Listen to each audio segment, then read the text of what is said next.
listening to dark history for sleep. Tonight, your mind drifts far from comfort. The world is silent outside, but your thoughts are restless. So let's leave behind the safety of modern life and step quietly into the shadows of the past. Close your eyes. Imagine you're not who you are now, but someone smaller. A child born into darkness, born into war, famine, or disaster, born where comfort is a distant memory and where every night brings new questions. Will there be food tomorrow? Will your family survive until morning? Will you? This is not the story you were told in school. This is the history that echoes only in the night, when the world is quiet and no one is watching. Tonight, you'll walk in the footsteps of the forgotten, the lost children of history. This story is gentle in its telling, but not in its truth. If you drift off, let these stories find you in your dreams. If you stay awake, know you are not alone in the dark. Now, breathe deep. Let the world of the present fade away. You are a child. Some Scene 1, The Bomb Shelter, Berlin, 1945. The night is endless. You are 7 years old, knees pressed to your chest, curled beside your mother on the cold, unforgiving floor of a Berlin bomb shelter. The world above your head is being torn apart, and every thunderous vibration of the earth reminds you that tonight, again, you are not safe. It's not the first time you've been here. The shelter is a damp underworld beneath your city, built long before you were born, meant for cellars and storage, not for sleep, not for this kind of terror. The walls seep with moisture, and sometimes you trace the beads of water with your fingers, just to remind yourself you're alive. Tonight, there are more people than usual, so many that you barely have space to move. Children you barely know, some without parents, some crying, some silent, older boys trying not to look afraid, but their eyes betraying them. A baby screams, and its mother rocks it back and forth, her own eyes wide, staring at nothing, as if willing herself into a world where none of this is real. You can smell everything: sweat, dirt, something sharp and metallic. Underneath it all, a sourness, fear you realize has a smell. You can taste it too. It sits on your tongue, on your teeth. The air is so close it's hard to breathe. Your mother pulls you close, her arms around you like a shield that can't protect against what's coming. You remember her voice from before, how she used to sing to you as you fell asleep, how her laughter filled the kitchen. Now her voice is low, a constant whisper, sometimes prayers, sometimes soft, desperate promises. It will be over soon.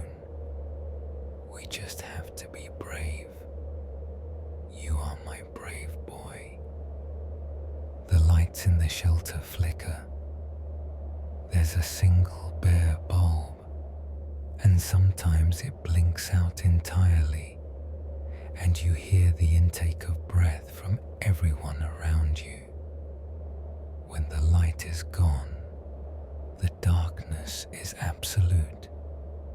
You hear everything, the coughs, the sniffling, the shuffling of feet, and above it all, the distant booms that shake the dust from the ceiling.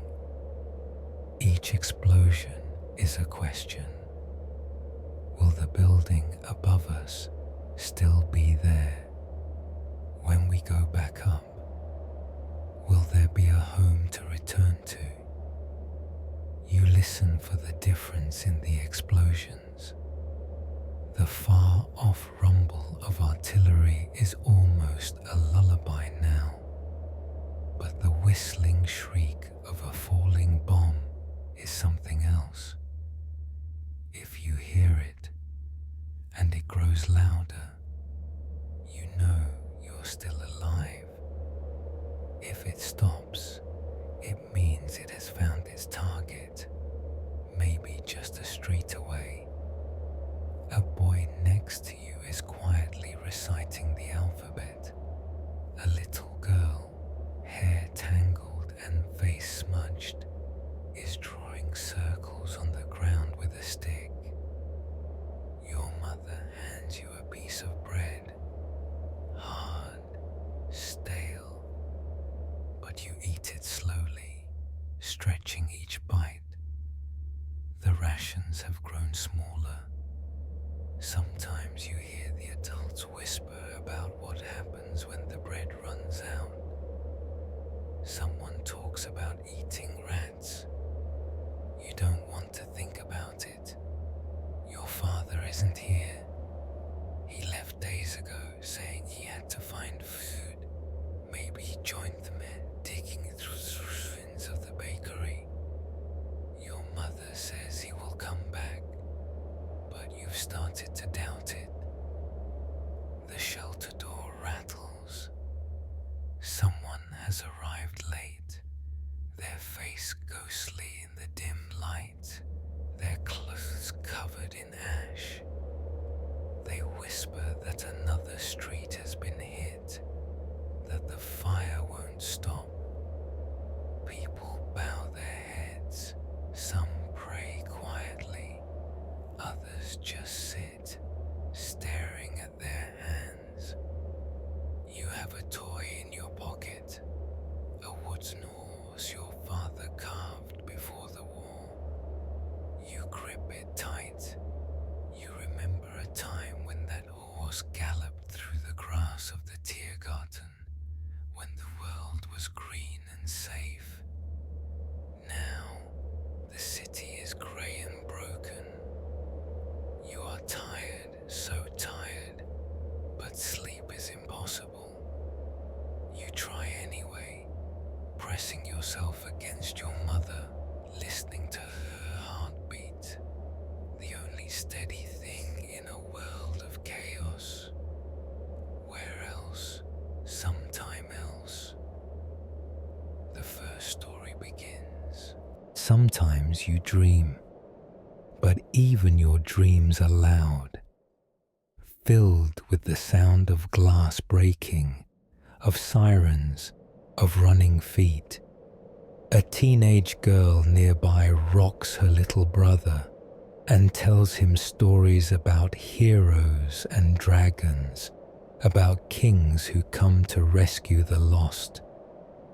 You close your eyes and pretend for a moment that you are somewhere else, that the world is not ending overhead. Time slips by slowly. Sometimes you count your breaths. You count the cracks in the wall, the people you know by name, the times the lights flicker. You count the heartbeats until, finally, the bombs stop falling. But even when silence returns, The fear doesn't go away. You wait for the all clear, but nobody moves. Nobody wants to be the first to go up. You wonder what you'll find, if your street is still there, if the neighbor's dog survived, if your father is coming back. You're only 7. You do not cry, not anymore. There are no tears left. You hold your mother's hand and you wait. Scene 2. Rwanda, 1994. Night in the refugee camp. Night in the camp does not bring silence. The day has ended, but fear and memory do not sleep. You are 9 years old. You do not know where your mother is. You have not seen your father in 4 days, since the day the men came to your village with guns and machetes, shouting names you were never taught, words that no child should ever know. You came here, alone at first, then with a neighbor who found you in a ditch, shivering, streaked with mud and blood that wasn't all yours. You don't remember how you walked the miles to the camp, but you remember the sound of flies and the silence of bodies left behind. You remember the heat, how the sun pressed down until your skin burns and the backs of your legs ached. Now the sun is gone. You are in a sea of tents made from plastic sheets and tarps, packed close on a patch of red mud. Everywhere there are children, hundreds, thousands, some huddled together, others wandering like ghosts, shoes lost or never had. Many are orphans now. Some just don't know it yet. You sit outside the tent, clutching a plastic cup, half filled with cloudy water. It is your most valuable possession. The woman who runs this part of the camp. Her face is stern, but her hands are gentle. Tells you not to let anyone take it. You must drink slowly, she says. No one knows when more will come. It is so loud. There are crying babies, coughing men, the low hum of a generator somewhere far off, the sharp barks of men arguing. You hear rumors, more fighting nearby, more people coming, some with wounds that never close. You hear about cholera. You see a man with bandages so red they might as well not be there at all. There is a girl beside you, a little older, who lost her sister.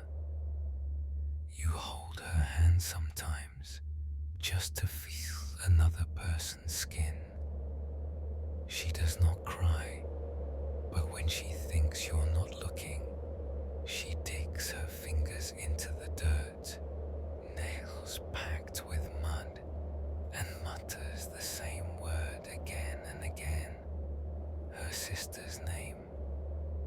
At night, you try to sleep, but the air is heavy, thick with heat, and the smell of sweat and old urine. You lie on a mat that was once white. Your belly aches from hunger, but you are used to that.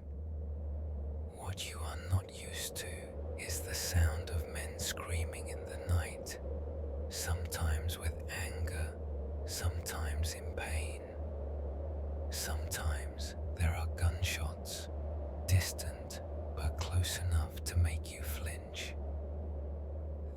tent is small. You share it with 3 other children, all strangers. One is a boy with a swollen eye, his shirt torn. He never talks, just rocks back and forth, thumb pressed to his lips. The others are sisters. At night, the older one sings to the younger, soft and off-key, a song about water and birds. You try to remember your mother's lullaby, but you can't remember the words, only the sound. Gentle, loving, lost to you now. Tonight, the camp is restless. A rumor sweeps through the tents. Someone has gone missing.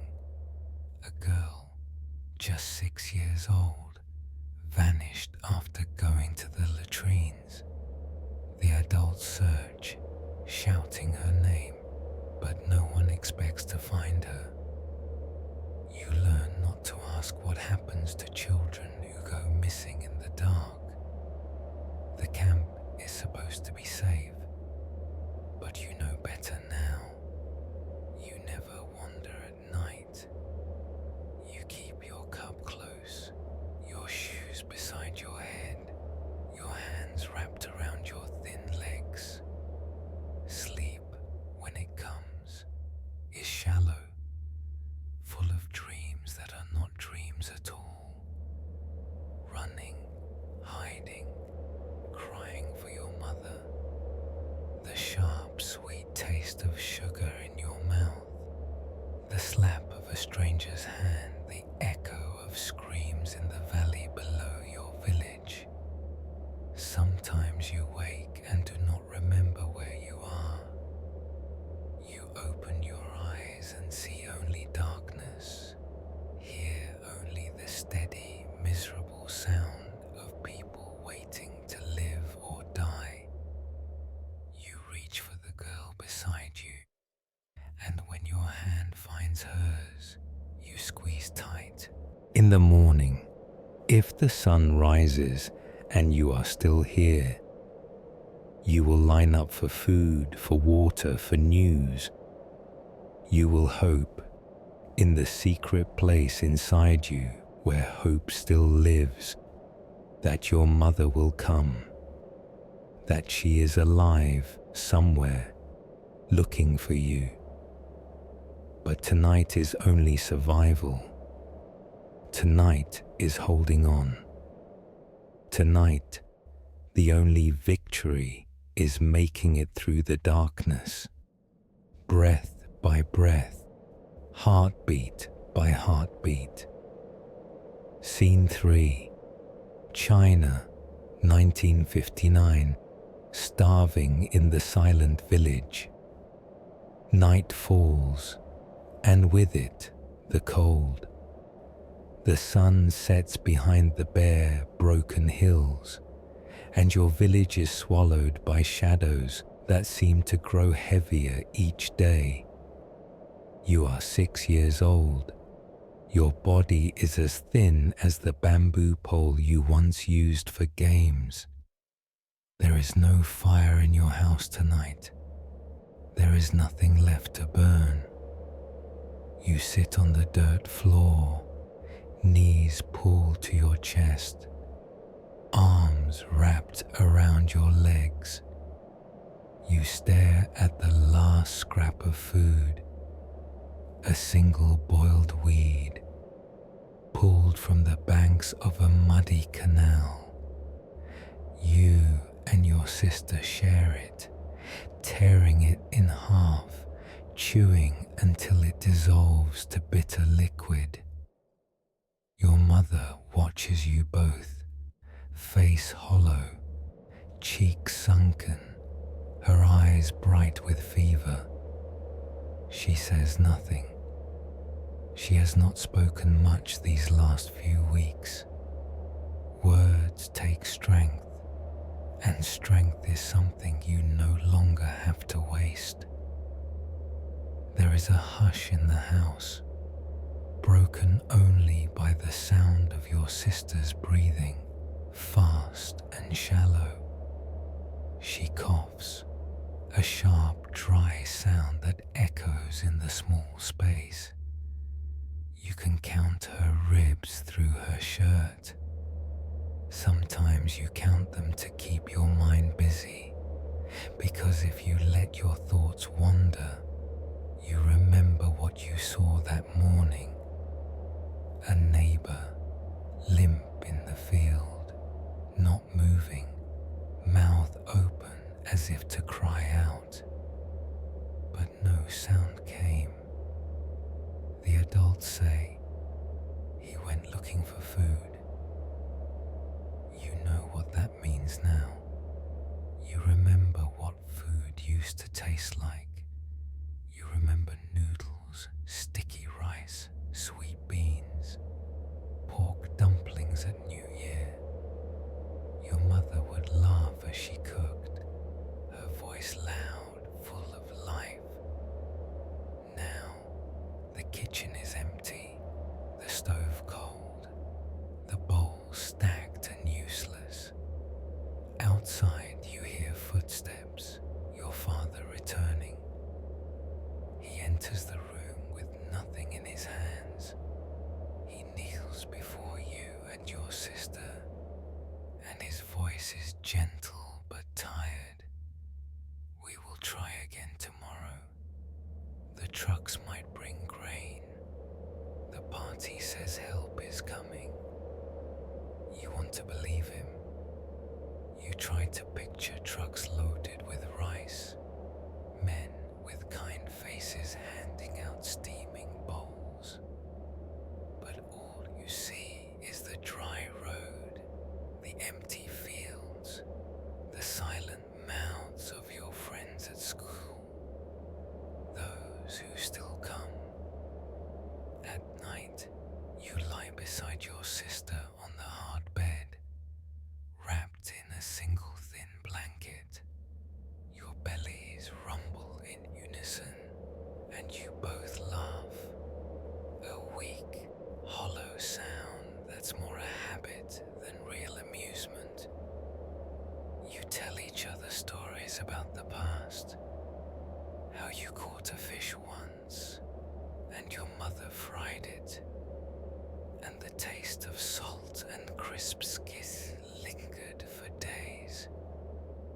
You remember the village festival, the paper lanterns floating on the pond, your father lifting you high on his shoulders as the drums pounded. But these are only memories. The present is hunger, constant, gnawing, impossible to forget. Some nights, your mother sings a lullaby, but her voice is thin, almost lost beneath the wind rattling the loose boards. She holds you and your sister close, and for a moment, you feel warm, not in your body, but somewhere deeper. You hear people moving in the night, neighbors searching the fields by moonlight, desperate for roots, leaves, anything to fill the emptiness. You hear the adults talking in low voices, worrying about those who left and never returned, about the rumors that some villages are eating things no one will name aloud. Sometimes you dream about food. You dream you are sitting at a feast, surrounded by family, your belly full and laughter all around. But you always wake up to the same hunger, the same darkness, the same cold. Dawn will come, and with it, another day of waiting, of searching, of hope stretched thinner than the rice water you drink. You do not know what the future holds, only that you want to see your sister's face in the morning sun.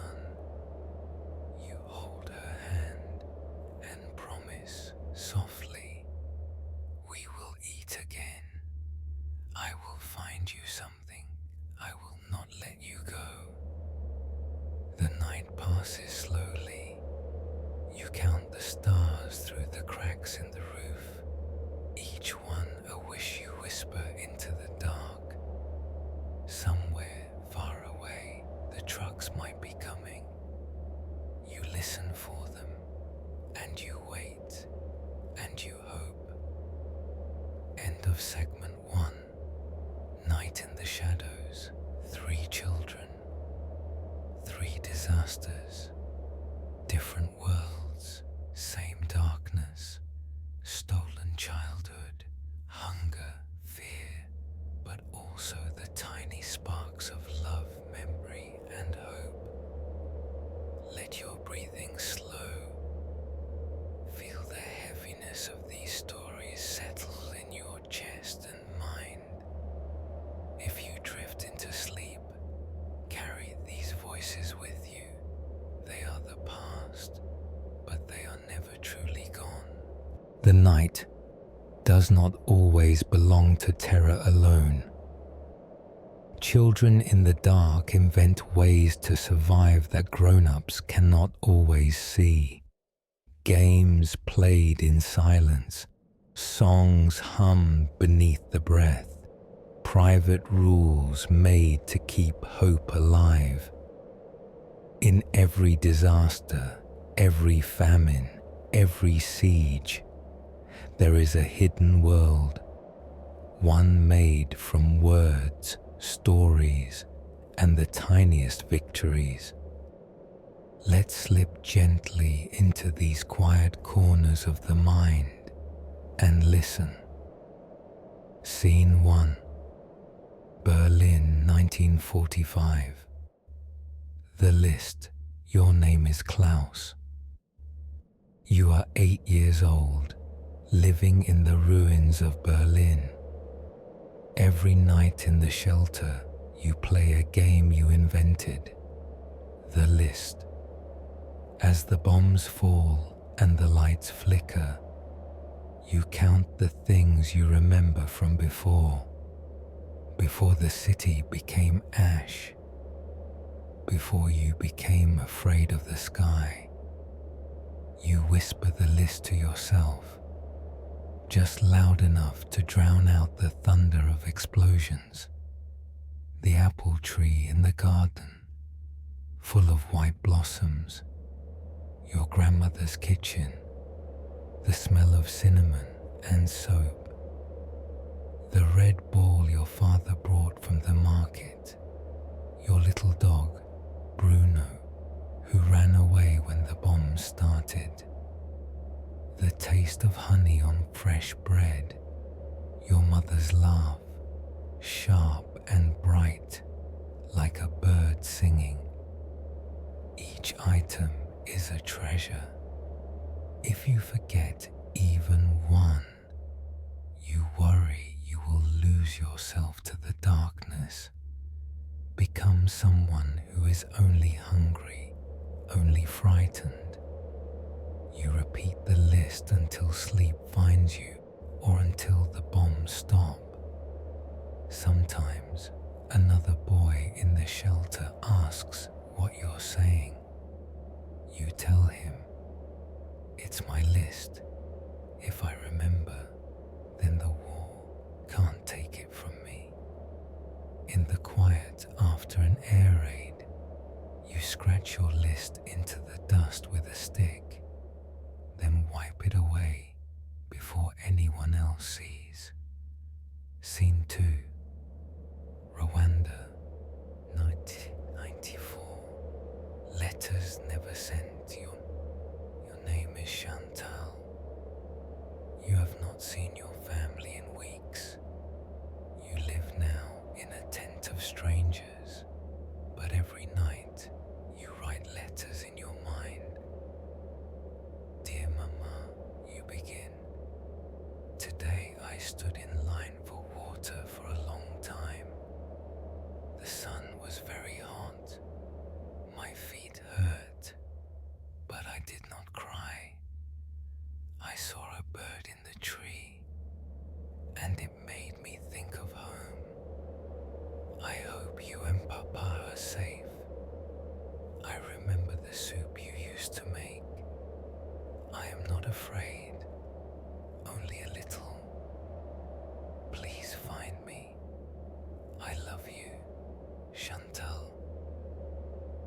You do not have paper.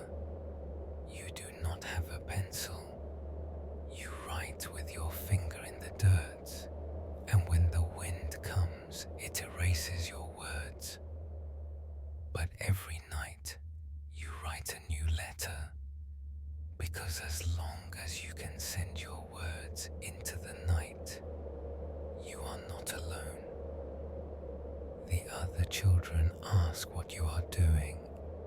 You say, "I am writing home. Maybe my mother will hear me." Sometimes you imagine that the stars above the camp are listening, that your words travel on the wind all the way to the hill where your family last lived together. Scene 3, China, 1959. The secret game. You are Ming. You are 7. You and your little sister May are always hungry. The famine has turned every day into a test of patience, but you have a secret game that helps you survive. It is called the feast. At night, as you shiver together beneath your thin blanket, you take turns describing a banquet, foods you remember or foods you only know from stories. May goes first. I see a bowl of noodles, so big you can swim in it. There is pork, fat and sweet, and dumplings floating on top. You close your eyes and add, there are peaches big as your head, and rice cakes with red bean inside. There is a whole fish, steamed and smelling of ginger. Sometimes your mother joins, voice so soft you barely hear her. And there is hot tea and sugar, and a pile of oranges bright as lanterns. The hunger never fades, but for a little while, you are full of laughter. You pretend to eat the invisible food, smacking your lips, making slurping sounds. When you hear other children crying in the night, you invite them to join. They describe food you have never heard of. Candy from the city, roasted corn, chicken so tender you can eat it with your hands. In the darkness, the game becomes more than a distraction. It is a rebellion, a way to steal back joy from the world that forgot you. Scene 4, Sarajevo, 93. The diary. Your name is Jasmina. You are 12, trapped in a city under siege. You keep a secret notebook hidden under your mattress, one of the few treasures you still possess. By candlelight, you write, April 7, 1993. There was shelling all night. I am tired of being afraid. My little brother has a cough. Mama says it's nothing, but I see her crying when she thinks I'm asleep. Today I drew a picture of our house before the war. I put flowers in the window and the sun in the sky. I want to go outside again. I miss the way the city sounded when there was music, not bombs. Maybe tomorrow I will write a happy story. Maybe tomorrow. Your mother catches you writing one night. She says, it is good to write. Write it all down. Someday, someone will want to know how it really felt. Sometimes you let your brother draw in the margins. He draws tanks, helicopters, The night does not always belong to terror alone. Children in the dark invent ways to survive that grown-ups cannot always see. Games played in silence, songs hummed beneath the breath, private rules made to keep hope alive. In every disaster, every famine, every siege, there is a hidden world, one made from words, stories, and the tiniest victories. Let's slip gently into these quiet corners of the mind and listen. Scene 1. Berlin, 1945. The list. Your name is Klaus. You are 8 years old, living in the ruins of Berlin. Every night in the shelter, you play a game you invented, the list. As the bombs fall and the lights flicker, you count the things you remember from before the city became ash, before you became afraid of the sky. You whisper the list to yourself, just loud enough to drown out the thunder of explosions. The apple tree in the garden, full of white blossoms. Your grandmother's kitchen, the smell of cinnamon and soap. The red ball your father brought from the market. Your little dog, Bruno, who ran away when the bombs started. The taste of honey on fresh bread. Your mother's laugh, sharp and bright, like a bird singing. Each item is a treasure. If you forget even one, you worry you will lose yourself to the darkness. Become someone who is only hungry, only frightened. You repeat the list until sleep finds you or until the bombs stop. Sometimes another boy in the shelter asks what you're saying. You tell him, "It's my list. If I remember, then the war can't take it from me." In the quiet after an air raid, you scratch your list into the dust with a stick, then wipe it away before anyone else sees. Scene 2. Rwanda, 1994. Letters never sent. Your name is Chantal. You have not seen your family in weeks. You live now in a tent of strangers, but every night you write letters in your mind. Dear Mama, you begin. Today I stood in line for water for a long time. The sun was very hot. My feet hurt, but I did not cry. I saw a bird in the tree, and it made me think of home. I hope you and Papa are safe. I remember the soup you used to make. I am not afraid, only a little.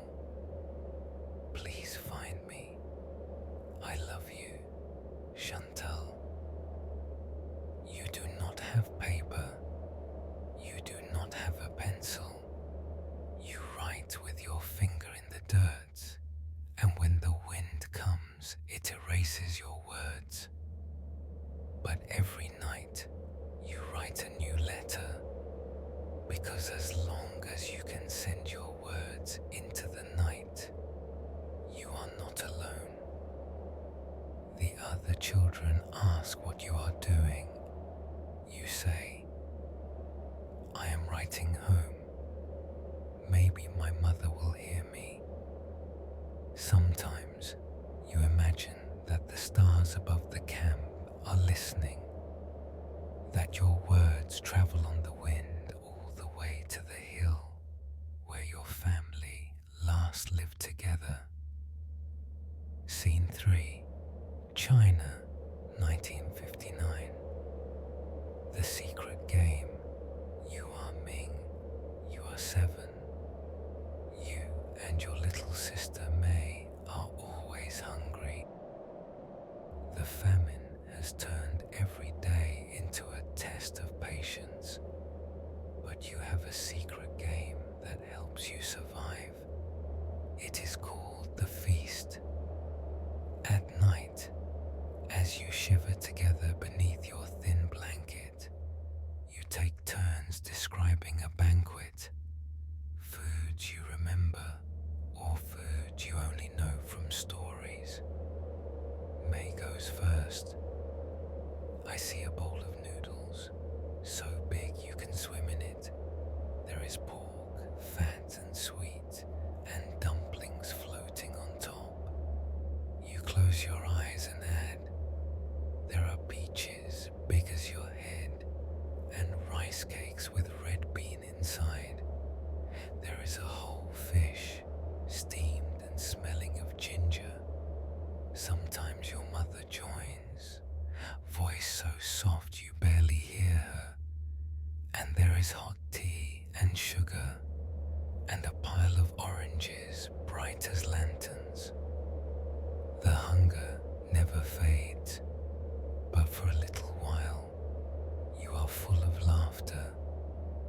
You pretend to eat the invisible food, smacking your lips, making slurping sounds. When you hear other children crying in the night, you invite them to join. They describe food you have never heard of. Candy from the city, roasted corn, chicken so tender you can eat it with your hands. In the darkness, the game becomes more than a distraction. It is a rebellion, a way to steal back joy from the world that forgot you. Scene 4. Sarajevo, 1993. The diary. Your name is Jasmina. You are 12, trapped in a city under siege. You keep a secret notebook hidden under your mattress, one of the few treasures you still possess. By candlelight, you write, April 7, 1993, there was shelling all night. I am tired of being afraid. My little brother has a cough. Mama says it's nothing, but I see her crying when she thinks I'm asleep. Today I drew a picture of our house before the war. I put flowers in the window and the sun in the sky. I want to go outside again. I miss the way the city sounded when there was music, not bombs.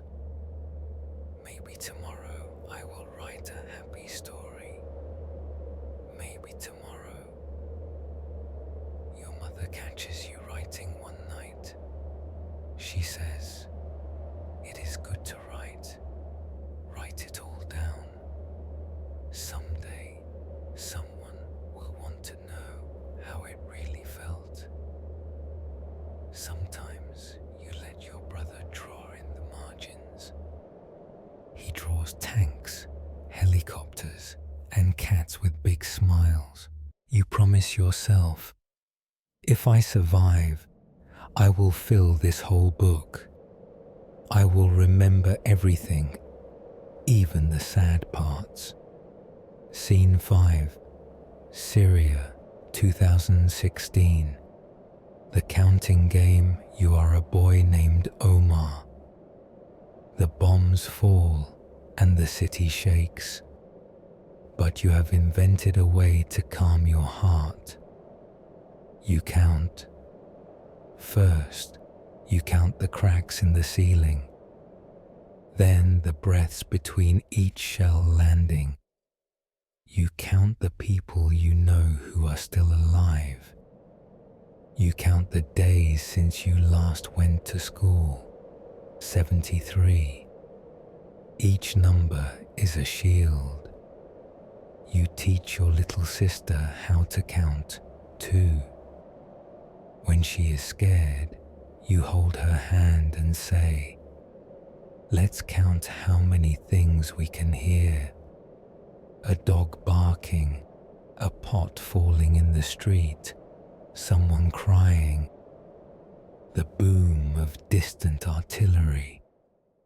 You never run out of things to count, and in the counting, you survive another night. Scene 6. Anne Frank's window. Historical diary, Warwick, Amsterdam. A real voice from the darkness. Anne Frank, age 14, writing in her secret annex, "I can shake off everything as I write. My sorrows disappear. My courage is reborn. I want to go on living even after my death. I'm afraid that people who are so bold and brave in war, people like us, will be forgotten. But as long as there is someone to listen, perhaps that will not happen." Anne's words drift through the decades. They echo, soft and insistent, in every story. Every child who tries to put fear into words and find hope in the act of remembering. Scene 7. The games of survival, universal. No matter where you are or when, children find ways to make the unbearable bearable. In every bomb shelter, camp, orphanage, and ruined city, there are secret games. A girl in Poland counts how many steps from her bed to the door every night, just in case she needs to run. A boy in Sudan ties knots in a string, one for every day he survives. A group of friends in Cambodia make puppets from scraps of cloth and sticks, putting on silent shows to remember the world before. These are not just games. They are spells, rituals, desperate acts of magic, each one an attempt to carve out a small, safe place in the darkness. In the deepest night, it is not always food or shelter that saves a child. Sometimes it is a list, a letter never sent, a story, a game, a single line in a secret diary. These inner worlds are as real as any bomb or bullet, fragile, invisible, but strong enough to carry hope from one day to the next. As you drift, remember, survival is more than staying alive. Survival is remembering who you are, even when the world tries to make you forget. Night after night, year after year, the children who survived famine, war, and terror grow older. Some leave the places where their nightmares were born.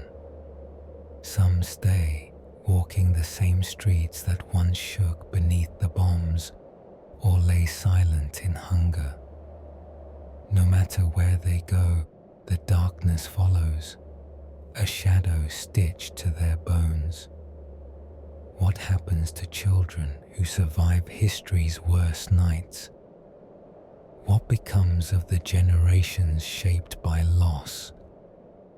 Let's walk with them years later. Let's listen for the echoes.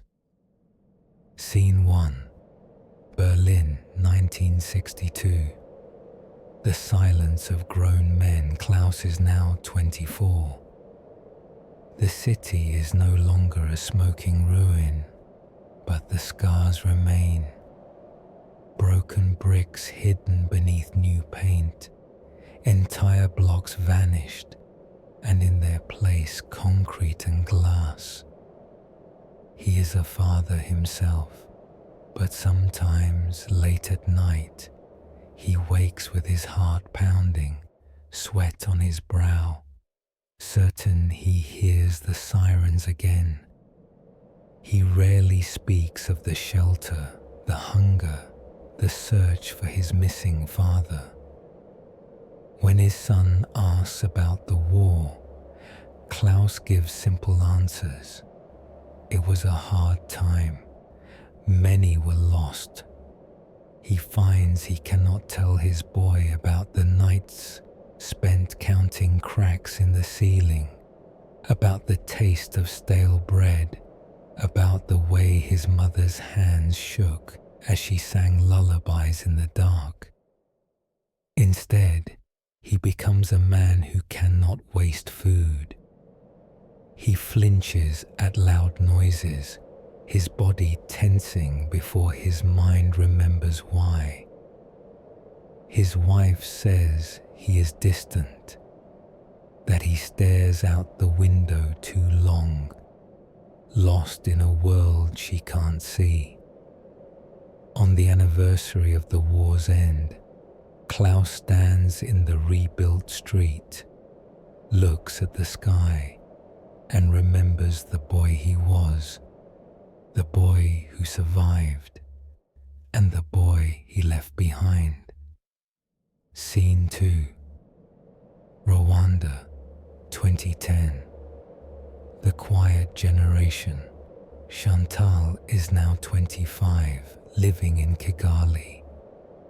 She is a nurse in a crowded clinic, caring for children whose eyes are too old for their faces. Some of them are orphans, just as she was. Some are sick with the same diseases that swept through her camp. She works long hours, moving from cot to cot, gentle but always holding back a part of herself. She rarely dreams. When she does, it is always of the camp, of searching the crowd for her mother, of thirst that never ends. Her friends tell her she is strong, but she knows it's not strength, it's survival. She keeps her own children close at night, never letting them sleep far from her arms. When her daughter is old enough, Chantal tells her about the camp, the night she thought hope was gone. She makes her daughter promise, "If you are ever lost, keep calling for me. I will always come." Scene 3. China, 1975. The ghosts of famine. Ming is now in his 20s, living in a city he never imagined as a child. The years of famine are rarely discussed. In his family, hunger is a subject wrapped in shame, too dangerous, too raw to mention, except in whispers. His sister May died before the famine ended. Sometimes, when Ming eats alone, he sets aside a piece of food, an old habit, a ritual for the absent. He is afraid of waste, of plenty, of forgetting. He works hard, saves everything, trusts little. Ming has children of his own now. He does not tell them about eating boiled weeds, or how he promised his dying sister that tomorrow would be better. But sometimes, when the cupboards are full and the house house is warm, he looks at them and feels a coldness that never quite leaves. Scene 4. The weight of unspoken stories universal. Across the world, survivors of lost childhoods walk among us. Men who fear thunder, women who count days since their last meal, parents who wake in the night to check if their children are still breathing. Some become silent, unable to share what happened. Others talk too much, their stories tumbling out in endless loops, as if speaking them might finally bring peace. Entire communities carry scars. A generation of children in Sarajevo who never finished school, their education stolen by war. The lost boys of Sudan, wandering new countries, trying to remember the faces of their families. Japanese survivors of Hiroshima who build lives on ashes and memory. Sometimes trauma repeats itself. A mother who starved as a child feeds her own children until they are overfull, terrified they will ever know that emptiness. A father who lost his home never fully trusts the world's safety, always prepared to run.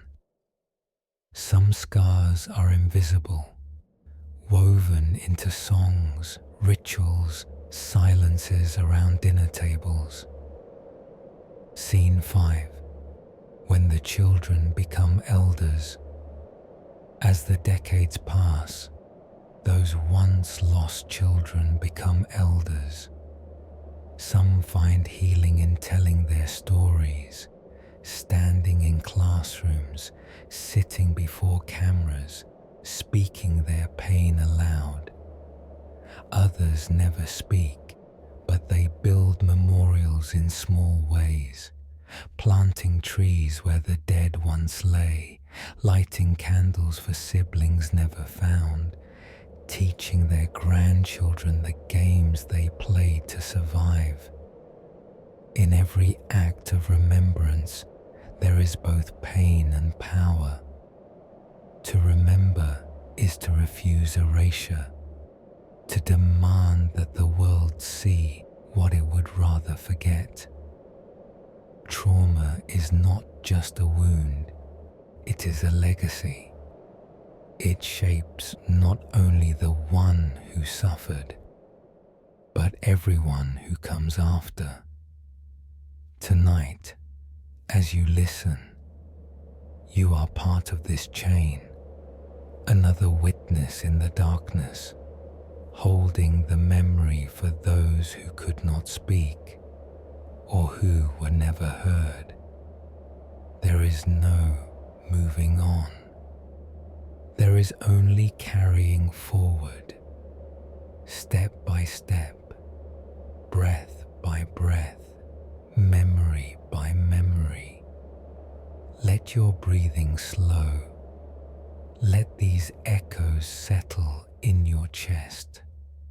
If you are still awake, know that you are not alone. The night is quieter now. You've traveled far, from bomb shelters and muddy camps, through hunger, hope, and the echo of wounds left in the dark. But history does not end with trauma. Memory lingers. So does the possibility, however fragile, of healing. Let's walk softly through the places where pain becomes memory and where memory shapes what comes next. Scene 1. The power of bearing witness. In Berlin, an old man named Klaus stands with his grandson at a small museum. Tucked away,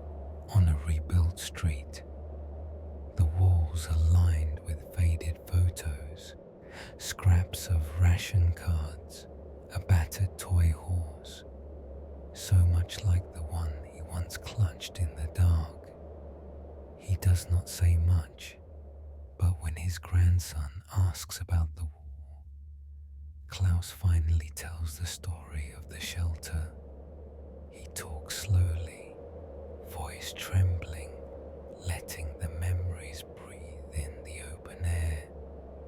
His grandson listens. He does not look away. Later, Klaus sits alone, feeling both the ache of remembering and the strange relief that, for the first time, someone knows the truth. Not just about the bombs, but about being a scared, hungry child who survived. He sleeps a little better that night. Scene 2. Rwanda's memorial and the names that last. Chantal walks through the genocide memorial in Kigali, tracing names etched in stone. She finds her mother's name and sits beneath the hot sun, remembering all the letters she wrote in the dirt. Words never sent, but never lost.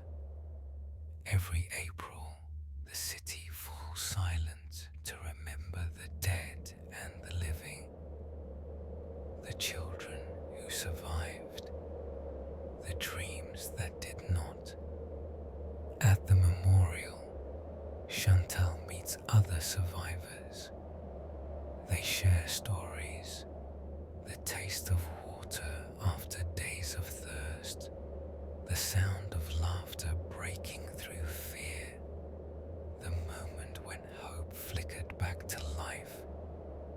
Together, they plant flowers. Together, they promise not to forget. Scene 3. Healing in small things. In China, keeps a small garden behind his house. He grows beans, tomatoes, and sometimes a single peach tree. He tends the plants with the same care his mother once showed him, gently, quietly, without wasted motion. He teaches his grandchildren to weed and water, to harvest the first ripe fruit. He does not speak of famine, but when they eat together, he smiles, softly, gratefully, letting them fill their bowls. He knows that scars do not always vanish, but they can be turned toward kindness, an instinct to nurture, to protect, to cherish each day's harvest. Scene 4. Memorials and the art of remembering. All over the world, the stories of lost children live on. In Sarajevo, school walls are covered with bright murals, flowers, blue skies, scenes of peace painted by children born after the war. In Cambodia, paper cranes and simple altars honor the young lost to violence. In Hiroshima, folded origami and thousands of shoes fill glass cases, silent prayers for children who vanished in a single morning. In classrooms, survivors share their memories with students, sometimes speaking, sometimes only showing a photograph or a song. In books, diaries, and documentaries, voices from the dark become visible again, impossible to erase. Scene 5. The listener's role. If you are still awake, you are now part of this remembering. To listen, even in the quiet of your own room, is to witness. You carry these stories with you. The night survived, the lists recited, the games invented, the letters never sent. You are not alone. The world is full of voices waiting to be heard. If you feel sadness, let it be a kind sadness, the sort that binds you to humanity, that makes room for the pain of others without letting it drown you. If you feel hope, let it be a gentle hope, soft, persistent, the way a child clings to a story in the night. As the world outside your window grows still, let these memories rest in you. Breathe slowly. Remember the children who survived by remembering themselves. Remember the elders who shared their stories so the world would not forget. Let the darkness pass gently. Let your dreams, if they come, be filled with the voices of those who endured and the possibility that kindness too can last. You are safe now. You are awake. Or maybe you are drifting toward sleep.